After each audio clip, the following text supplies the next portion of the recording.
Welcome to another segment of Echoes of the People. Echoes of the People is a program of Hip City Innovation Center where we discuss everything around service delivery in and around indigenous communities of the FCT. Our focus areas are on issues that tends to promote the right of the original inhabitants of Abuja. And we have special bias for service delivery. We'll talk about basic education, basic health care, and water, sanitation, hygiene provision in the indigenous communities of the FCT. However, today we will not be talking about service delivery. We'll be talking about the issue of statelessness for the original inhabitants of the FCT. And this is coming because the Nigerian government recently launched a national action plan to end all forms of statelessness. So today we have in the studio Mr. Theophilus Tanko Chibudu.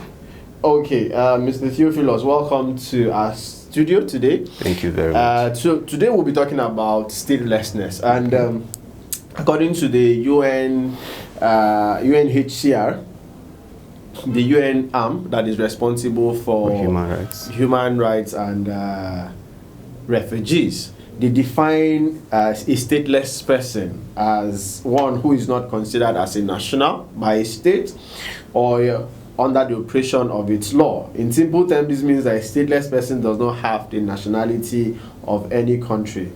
And we notice that stateless people, because of their lack of identity, are exposed to various forms of deprivation, marginalization, and even exclusion in some places. And over the years, there's been agitation with the original inhabitants of the FCT as being one of them. Yeah, as being stateless persons. So maybe you will start off the conversations from there. Why do you consider yourself stateless? Okay, thank you very much for having me. I would start by saying this topic is quite timely, and there's hardly a time that we talk about the issue of statelessness of the original inhabitants of Abuja that it doesn't bring some kind of pain when talking about it. I'll start by stating that a handful of us, myself in particular, because I'm an original inhabitant of the FCT, my journey to this stage in life hasn't been rosy, hasn't been easy, for the fact that I cannot lay claim to any place I call home. All right, the place I call home is regarded as a no man's land. That means I am stateless. And this applies to all the original inhabitants of Abuja. Now, if I ask the question, you probably tell me, okay, you're from a particular state and you have a certificate of indigenship of that state. And then in the education sector, for instance, where most of us have been affected, is that we do not have a quota in the Nigerian education system simply because we're stateless. There are many times you're applying for a job in Abuja and you see a list of states of origin. Being an original inhabitant of FCT, you're automatically deprived of such opportunities. So we are stateless. We're stateless, and we've been affected in so many areas that time wouldn't permit us to enumerate. But as we go on with the discussion, I'm pretty sure we'll highlight some of them.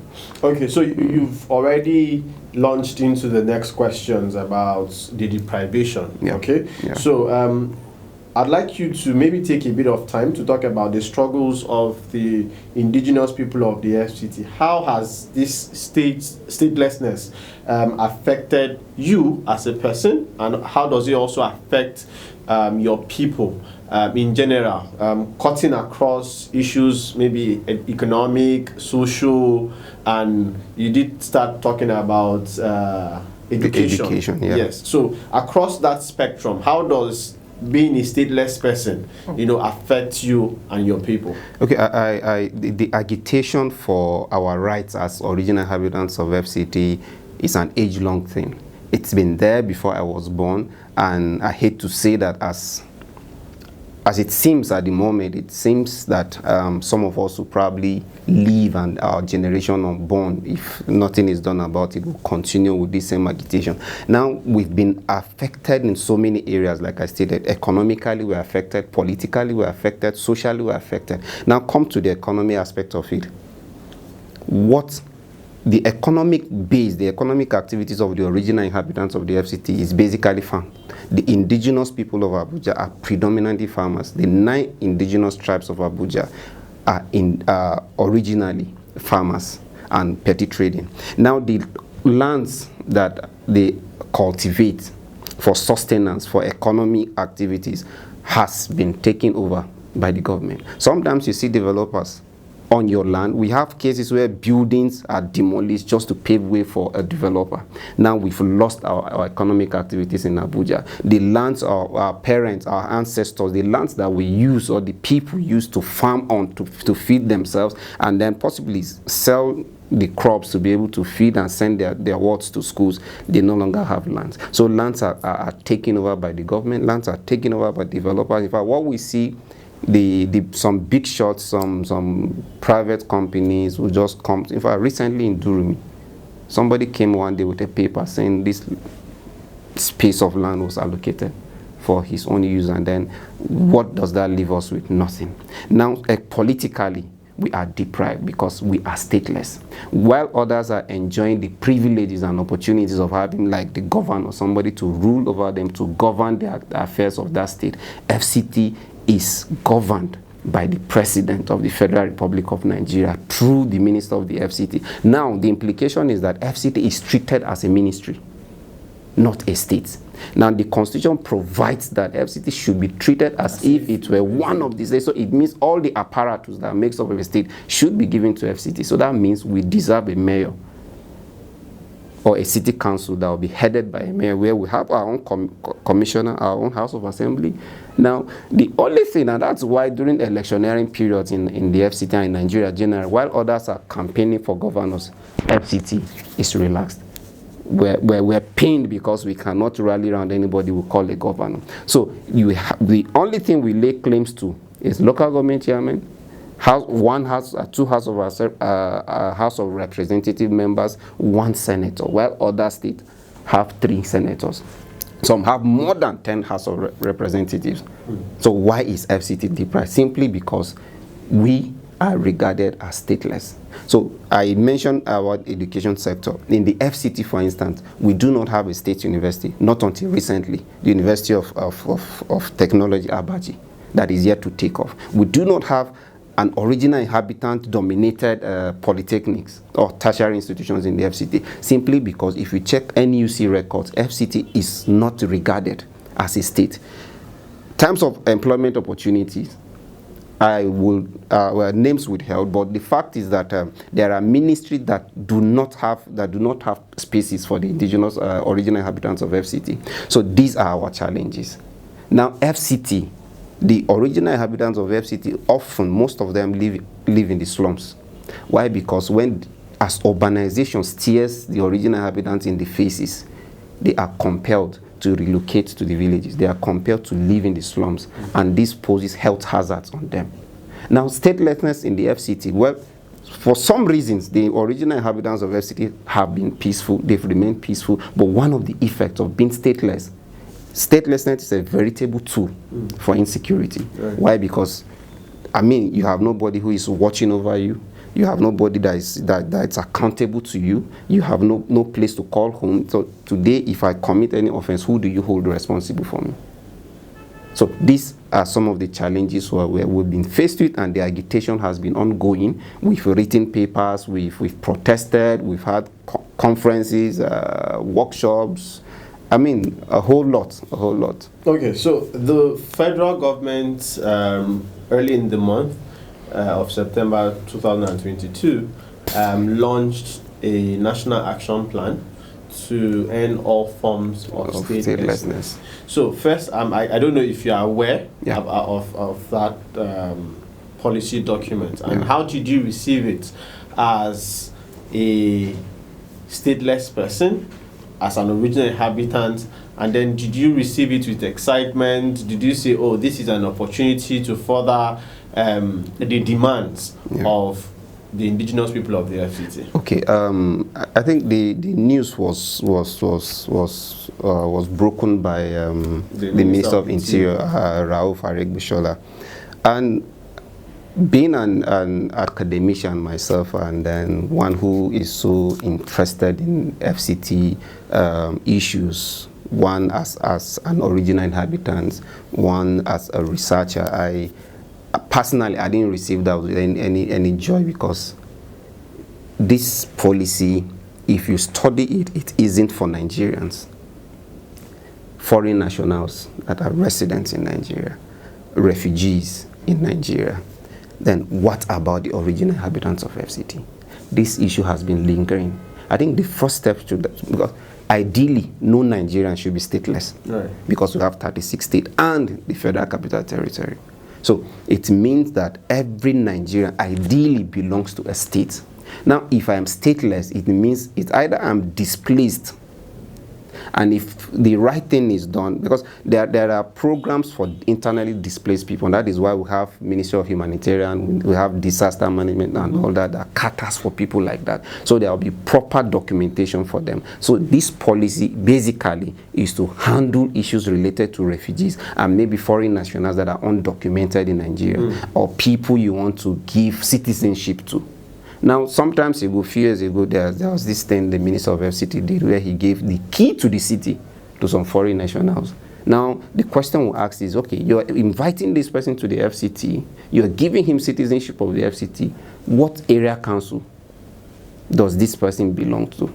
And then if he's a citizen of the country, what state is he going to claim? So it means this, you've added another stateless person to the large number of stateless people in the FCT. So the document, the policy will be properly treated, attended to, if this issue of the original inhabitants of FCT is treated, because we are, by right, the only stateless people in Nigeria is recognized, because it's administrative failure on their part, constitutional misnomer, and being stateless is an affront on our dignity as a people.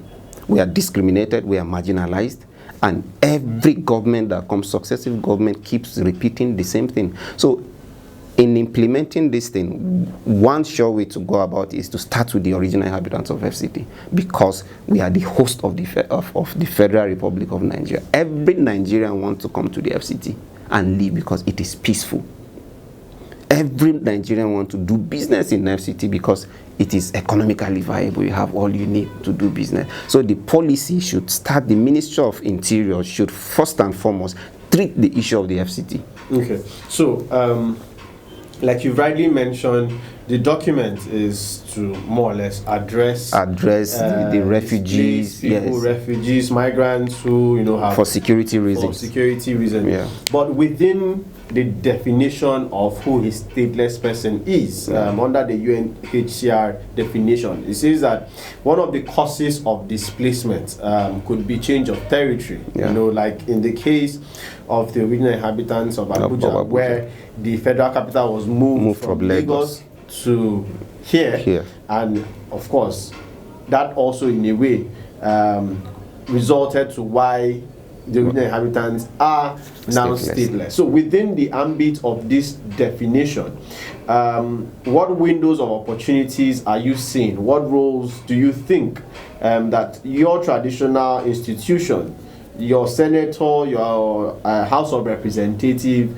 members can leverage on this new national action plan, to ask deeper questions as to, okay, can we expand the frontiers? Can we expand the definition of this to, embrace our people? What opportunities are you seeing? Okay, quickly, you see, the FCT was carved out of about 4 states: Nasarawa, the then Benue Plateau, Kwara State, Kogi State, and Niger.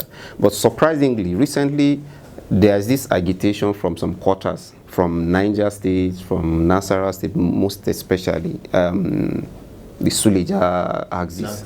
They are now laying claims to FCT that they want to be compensated for carving out FCT. So that's still an effect, just shedding light on that. Right. So, but for our traditional rulers, our senator, our House of Reps member, they are doing their best. They've been trying, but they need to do more. First things first, they made recommendations during the national conference that was held 2014 that is yet to be implemented. They've moved motions, bills sponsored at the National Assembly, and then if you're, of course, you're conversant with the happenings at the National Assembly. The 8th Assembly voted in support of the bill, state status and mayoral status of the FCT. Senate stepped it down. They voted against it. The 9th Assembly, the Senate voted in favor of FCT having a state status. The House of Assembly, the House of Representatives voted against it. So there is a deliberate attempt by the political class to keep marginalizing FCT because of the rich potential in the land. So, but what the National Assembly members should, which have they been doing, I think they should intensify their dialogue approach, dialogue and consultations among themselves. Let's lobby for the government and other members to see to it why FCT should be accorded state status. Our traditional rulers, first, they must believe in themselves. There's this so much division on them, and then I call it divide and rule. You know, we set you against yourself, and then you achieve nothing. So I think one of the ways is for them to have more like a forum where they would discuss issues that concerns and affect the original inhabitants. Have a policy document, have a document that should be forwarded to Mr. President, possibly through Ministry of Interior. And then, of course, a committee would certainly be set up to implement this policy document. And they want to end the statelessness, I think, by 2024. Yes. So 2024 is actually a long time. But our activities through original inhabitant platform and organizations such as yours have been doing a great deal of work in ensuring that FCT original inhabitants are given their rightful place in the land. So more dialogue, more lobbying, more consultation with corporate social organizations, with NGOs, and even the government would do us a whole lot of good. And then the local government chairman too should sit up.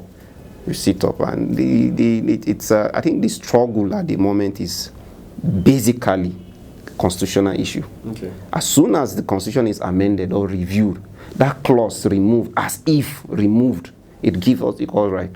Okay. Then, so, but do you also see the angle of internationalizing these demands? Of course, this national action plan didn't come until the UNHCR revealed on Nigeria, you know, to say you have signed on to several international treaties, the Universal Declaration of Human Rights, the African Charter, you know, even the ECOWAS Charter to end all forms of discrimination against women and children. You know, so Nigeria is a signatory to all of these treaties and conventions. So do you also think that maybe the regional inhabitants need to take their agitation away from Nigeria and make it a global issue, such that this, maybe like the UN can prevail on Nigeria, you know, to ensure that in documenting or regularizing the issues of statelessness, that they're not just looking at displaced persons, they're not just looking at migrants from the West African sub-region or even out, you know, farther away, coming to Nigeria. Do you think that that's an opportunity? Yeah, of course it is. It is an opportunity. The thing is with Nigeria is that we are members of so many international organizations, but back home we don't implement what we sign up to. Now, the original Inhabitant Development Association, that is OIDA, took the federal government to court. They won their case. They had one in the ECOWAS court, ECOWAS Parliament and ECOWAS court, and they won that. Now the case is currently at the International Court of Justice, still on this matter.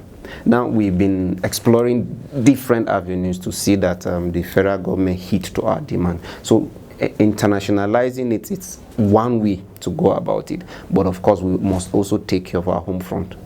must take care of our home front. Okay, so moving away from the National Action Plan, what do you think that government can do better to bridge the gaps and years of statelessness that have been created for the FCT original inhabitants? Maybe in terms of infrastructure, investment, maybe more appointment of what ways do you think that the federal government until the constitution is amended, until the FCT is given a state status or have a mayor for themselves, the government should do more of intensifying their relationship with the original inhabitants. You cannot rule or govern over people you do not know. You cannot share in my pain if you do not know how I feel or if you're not affected. The 9 indigenous languages or ethnic groups in the FCT are faced with same problems. Face problems of marginalization, deprivation, poverty, security threats. There have been kidnap cases everywhere. Now, in terms of security, how do you provide adequate security for the original inhabitants of FCT if you keep dishing orders from above? Orders that will hardly get to Kao village, orders that will hardly get to Aleita. So the point is, if you want to take care of the security apparatus of the FCT, is involve the traditional rulers down to the grassroots, down to the lowest of the society. You handle us, you'll be able to dish out or extend the dividends of democracy down to the grassroots, involve more of the people. Now, for the political class, of course, it should be more about the people than self. So I think what the government should do basically revolves around involving more, sensitizing them more, and then reduce the rate at which you bulldoze their settlements every day. See, if you take psychological analysis of Nigeria, I think that of the FCT will be high. Because every day you are scared. You know, you're scared that you wake up and bulldozers are before you to demolish your house, and then you have no place to go. So we are now refugees in our own home. Okay. So just since you have brought this angle into the conversation, and maybe we'll close out with this, the issue of demolition. You know, I recently read an interview between the FCT Ministerial Task Force Chairman, and he said that when they go out for demolition, that they don't target the original inhabitant settlements, that they target the non-indigens that live within them. So he said that, and he also said that speaking about Durumi, because that's like one of the most recent, he did say that when they went to Durumi community, Durumi 3, to demolish, that the chief was even there with him and some political appointees of government, that they were all there. They even bought water for him, and he ate and drank with them. That he's surprised that people are now saying that they went in and demolished the settlements of the original inhabitants. And this is not the first time I have read or listened to him say that this is the situation. And at some point he would also even say that he knows the settlement of the original inhabitants. So I don't know. Okay, I think the thing is, this is 1 out of 10 demolitions that you involve the original inhabitants. Before Ikaro, all right, there have been so many demolitions, and even in his own time, that the indigenous inhabitants of FCT have been affected. Now there are communities that have been earmarked to be demolished. What happened to communities that were around Mabushi? Was there a settlement called Durumi in Shere Axis of Buhari Area Council?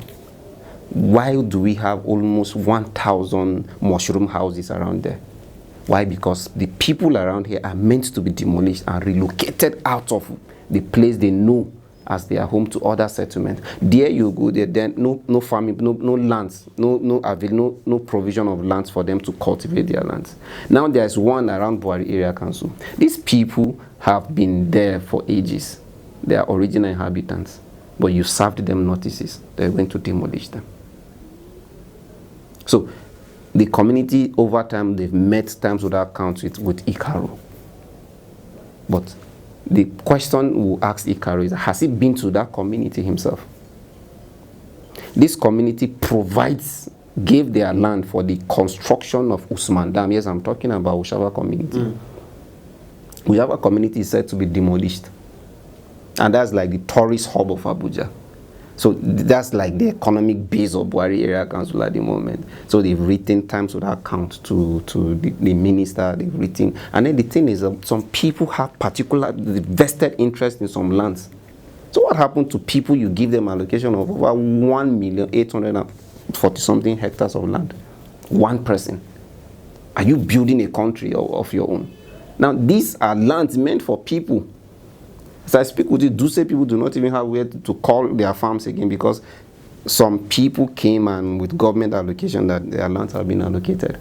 So they've written, as a matter of fact, Ushaba community has a case in the court against the FCT on same issue of demolition. That the dam, they provided land for the dam and it's been there for over 40 years. They didn't encroach on the land. As a matter of fact, the water board barricaded the land that is theirs, and the barricade is still there. So how comes you woke up one day and then you want to demolish their community? So if Ikaro wants to, which of course he's doing his best. The last time around through me, yes, I listened to every demolition that takes place in FCT as long as I'm aware. Sometimes I go there just to watch. If he says the original inhabitants are involved in this exercise, he should take out time and visit some of these people, sit with the youth leaders of those communities. Sometimes the traditional leaders fail to even represent the interests of their people. So you, like I said earlier, for you to know what these people are passing through, interface with them, sit with them. Ikaro, I'm challenging him to call Ushafa community leaders, sit with them and let them tell you where. Besides, there wasn't a document that was signed by the government when Ushafa community gave them the whole of that land, where the water that is feeding the Federal Capital Territory is from Ushafa, but Ushafa do not have pipe-borne water. So if you see anybody with potable drinking water, he paid money to construct borehole. They still use stream water in Ushafa that's big as Ushafa community is. So that dam has been there since they started the construction since 1978.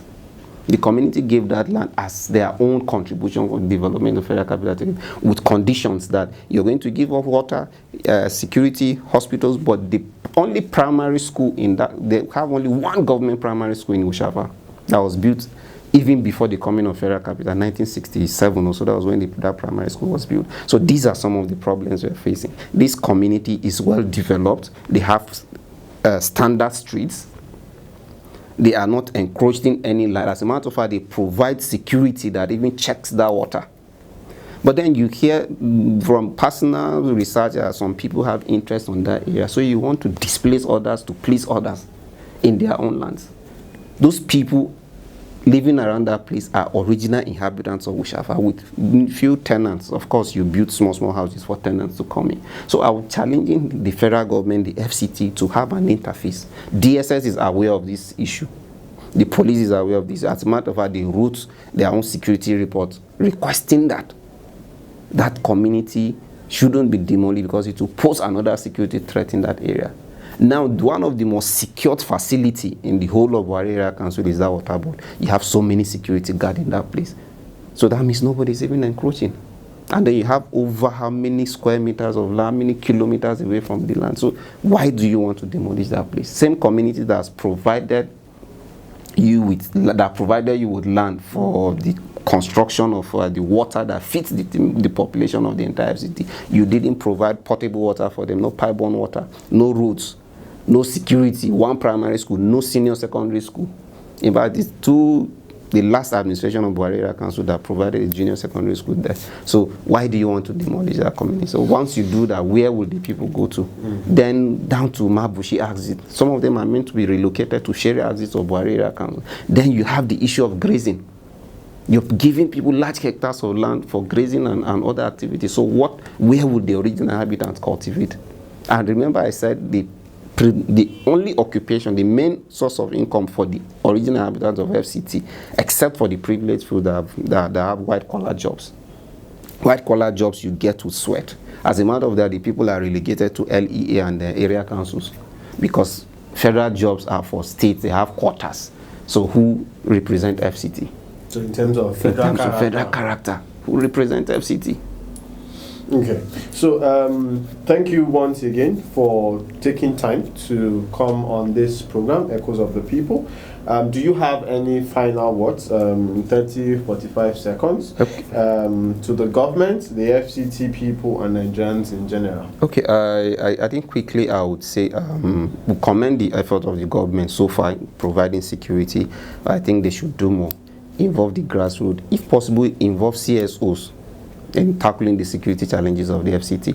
And then the traditional rulers of Abuja plays vital role. Ruler knows their people. They know who comes in and who goes out of their community. They should do more of that and then involve more of the indigenous inhabitants in the economic development of Abuja. There are vast economic opportunities in Abuja. Untapped resources. Thank you. So this is where we call it a wrap on this segment of Echoes of the People. Today we're talking about statelessness and Nigeria's launch of a national action plan to end all forms of statelessness. Today we had with us Mr. Theophilus, who did talk about the stateless nature of the original inhabitants of the FCT, the deprivation that they suffer economically, politically, and socially. And from all he has said, there is room for more dialogue and trust building between the government of the Federal Republic of Nigeria, the Federal Capital Territory Administration, to ensure that the National Action Plan is not just addressing the issues or the people who have been displaced within Nigeria or refugees moving into Nigeria, but that also that there is a unique class of persons called the original inhabitants of the FCT who have lived here for centuries and were here before the Federal Capital Territory was moved from Lagos State down to Abuja. So what do you think? What's your own point? What's your own perspective? Do you think that it is time for the original inhabitants of the FCT to be given a special status? Like already the Constitution said the Federal Capital Territory should be treated as if it were a state. What does this interpretation mean? What does it mean for the people? And what do you also think? Let's hear your voice. Drop a comment. Follow us on our social media platform. On Facebook, it's www.facebook.com/HipCityHub. On Twitter, you can find us at HipCityHub. On Instagram at HipCityHub. Or you can call our phone lines on 080-3990-6111. Let's hear your conversation. Until we come your way next time, my name is Basi, the Executive Director of Hip City Innovation Center. Bye-bye.